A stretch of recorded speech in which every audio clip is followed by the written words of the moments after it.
Hoje, doutor Leandro Teles, por sinal, muito bem-vindo sempre. Tudo bem? Tudo bem, e você? Muito bem. Agora, tem gente que tem dor de cabeça e com dor de cabeça não dá para ter uma vida muito boa, porque tem gente que tem constantemente essas dores, né, doutor Leandro? Verdade. É o sintoma neurológico mais comum, disparado. É praticamente impossível alguém que nunca tenha tido. A gente tem estatísticas que mostram que 95% das mulheres e 90% dos homens têm pelo menos uma crise de dor de cabeça ao ano. 75% das mulheres mais que uma ao mês. Então, é um sintoma muito frequente. Difícil para o paciente e para o médico. Por quê? Porque pode não ser nada, alguma coisa do dia a dia, mas pode sinalizar doenças importantes. Então, é um sintoma que tem que ser muito bem avaliado pelo médico. E você tem que saber contar para o médico que tipo de dor de cabeça que você sente. A gente tem aqui mitos e verdades, até para você entender bem.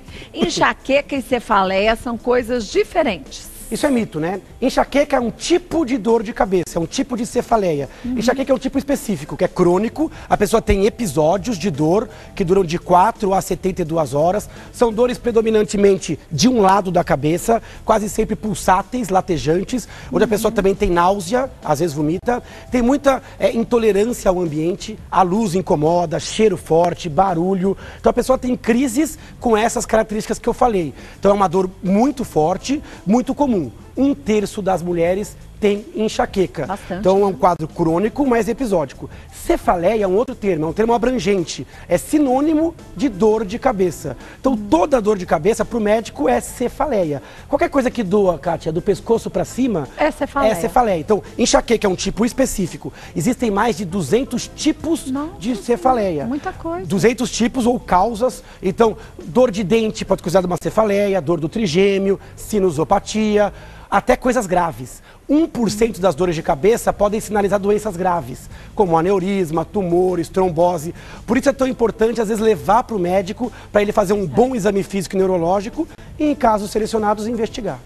Vamos ver mais um mito ou verdade? Bora. Dores súbitas ou associadas à atividade física são eventos preocupantes. Verdade. Verdade, né? Então, a característica da dor é muito importante. Você falou, é importante falar para o médico quando dói, qual é o fator desencadeante, qual é o fator de melhora e piora, qual a intensidade, como ela começa. Quando você fala para o médico neurologista, a minha dor foi súbita, pareceu uma pedrada, um trovão, ela já veio e atingiu uma intensidade alta em poucos segundos. Veio como uma cacetada. Isso preocupa o médico, porque isso pode denotar um risco de um vaso que se rompeu, um sangramento, um aneurisma. As dores tipo enxaqueca e cefaleia tipo tensão muscular, que são as mais comuns, elas não são súbitas, elas são insidiosas. A dor começa e vai piorando. Ela vai latejando devagarzinho e de repente aumenta, Exatamente. Não vem forte de uma vez. Ela demora minutos, muitos minutos, até algumas horas para ficar forte. Aquela dor que te toma em poucos segundos, ela é uma dor mais preocupante. A mesma coisa vale para dores que surgem na atividade física, quando a pessoa está pegando peso, empurrando um móvel, e também durante a atividade sexual. Dor durante a atividade sexual, dor de cabeça, seja durante o sexo, seja na hora do orgasmo, na ejaculação no homem, ou no caso do orgasmo da mulher, são mais preocupantes. Porque a pressão aumenta, existe risco de ruptura de alguns vasos. Então, se você em casa tem dores, quando pega peso, empurra móveis ou pega peso, ou atividade sexual, tem que realmente buscar ajuda médica com mais veemência. Não quer dizer que tenha uma doença, mas tem que investigar. Agora, tem gente que pode estar pensando, puxa, mas eu às vezes só subo escadas, não é um esforço tão forte e me dá dor de cabeça. Em pequenos esforços isso pode acontecer também? Pode acontecer. Mesmo quem tem enxaqueca e cefaleia tensional pode ter um pouco de intolerância ao exercício. Isso é diferente de uma dor que acontece na hora exata do exercício. Agora, mesmo quando são pequenos esforços, às vezes a pessoa tem dor quando vai ao banheiro, por exemplo, e evacuar, é uma dor ao esforço. Tem gente que tem dor à tosse. Lógico que existem cefaleias e dores de cabeça que são benignas associadas ao esforço físico, mas é uma queixa que preocupa o médico. Então, dor súbita e dor específica do exercício exige uma avaliação um pouquinho mais caprichada. Bom, vamos ver mais uma? Vamos. Vamos ver a próxima?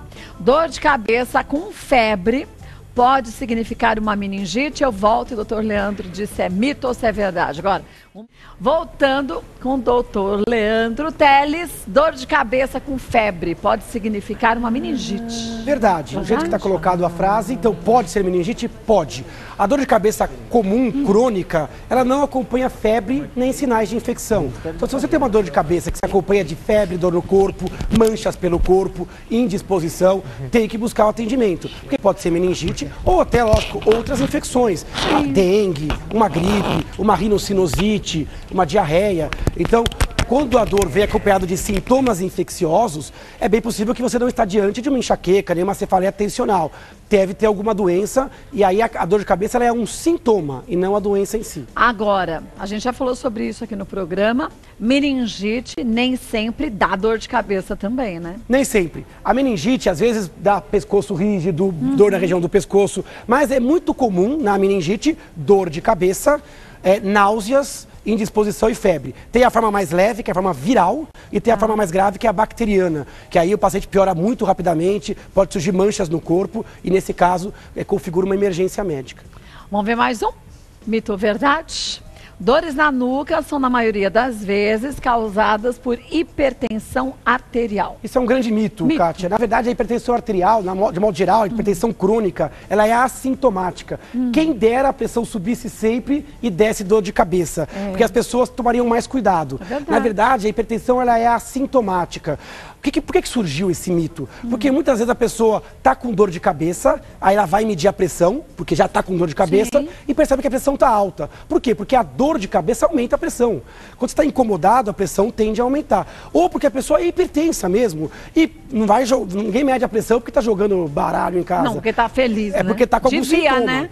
Então, na verdade, a pressão para dar dor de cabeça só se for um pico muito, muito elevado, tipo 22/15. Aumentos discretos, 16/10, não costumam dar sintoma. Por isso tem que medir a pressão, mesmo sem ter sintoma, né? Principalmente se você já tem esse histórico na família e na sua vida. Então isso é um grande mito. De modo geral, a dor de cabeça aumenta a pressão e não a alteração da pressão da dor de cabeça. O certo seria que a gente fizesse essa aferição, quem sabe que tem casos de hipertensos e muitos na família, várias vezes, né? Para poder saber em horários diferentes também como fica essa pressão arterial, né? Exatamente. Hoje em dia tem aparelhos para ter em casa, tem a farmácia, toda consulta médica, é importante que o médico afira, meça a pressão. Se ele não mediu, pedir para medir, porque é sempre uma oportunidade de olhar alguma coisa que não dá sintoma. Olha, volto com o Dr. Leandro Teles, tem muita pergunta, mas... Vamos com as perguntas para o Dr. Leandro Teles sobre dor de cabeça. Todo mundo tem muita dúvida, né? Vamos ver a primeira delas? Vamos lá. Letícia, tenho 37 anos e desde os 20 tenho crise de enxaqueca. No entanto, há cerca de 2 semanas estou tendo dores constantes que não melhoram com analgésicos.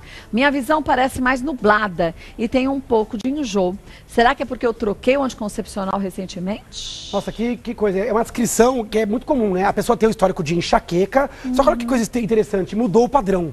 A dor era episódica, passou a ser constante. Respondia a analgésico, passou a não responder. Então ela exige uma avaliação urgente, essa paciente. Agora a gente que tem experiência já sabe que tem outros sinais de alarme. Primeiro, existe um sintoma neurológico que ela descreveu ali no meio, que a visão parece mais turva.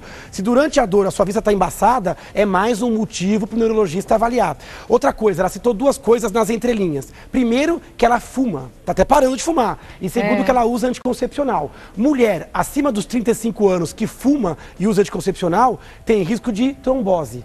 Então precisa ver... Tomar mais cuidado, né? Precisa tomar mais cuidado. Precisa ver nesse caso se é uma enxaqueca que piorou porque ela está mais estressada, porque ela abusou de analgésicos, ou se existe algum risco de trombose cerebral. Porque mulher, anticoncepcional, cigarro, mudança de padrão e visão turva. Esse caso tem que buscar um neurologista com urgência, né? Então, Letícia, médico, não é para você sair correndo enlouquecida, mas marca o quanto antes. Dá para tomar um banho, se trocar, mas tem que ir para o pronto-socorro ainda hoje.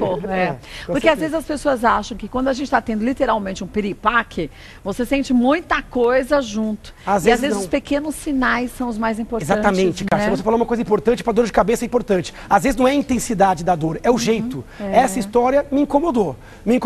E deve incomodar qualquer médico que se deparar com essa história. Porque tem sinais de alarme, coisas que surgiram uma mudança no padrão prévio.